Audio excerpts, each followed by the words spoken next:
bed empowered kaka girl child nikech kanyo na wacho motelo ni ma en higni ariyo moluore e penj mar KCSE makwan mag nyithindo manyiri hew kata na nyithindo machuo. Wacha kacha kage kanyo nikech ang'eno utino makawuono to biro bedo kwa jiwo somb nyithindo manyiri chuo to nitiere kanyo.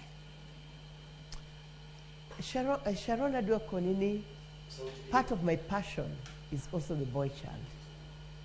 And the foundation miluongo ni Hekima Kaka Society. Hekima Kaka Society deals with the boy child. Because in one way or another, the boy child owe oko.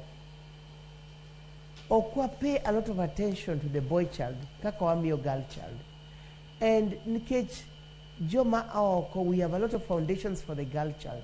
Lakini foundations Martin, a Kenya ka, deal with girl child.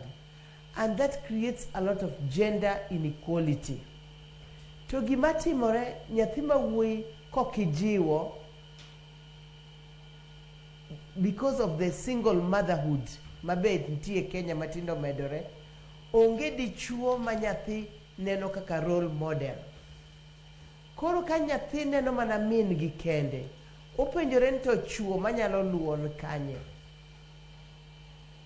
To nyithindwa mang'eny ma yawuoyi be sani we klas 8 to gidonje tije apiko.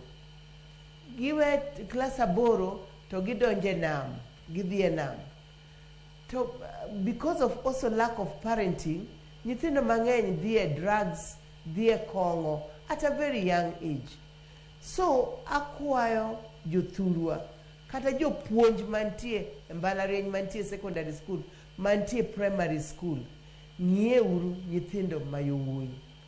Let's not concentrate nikech kwa wacho ni empower the girl child. Who are we empowering the girl child for? Tari wang'ane na weche mag motenre kod jiwo koro somo nyithindo manyiri nitiere moko kuom counties 10 mabende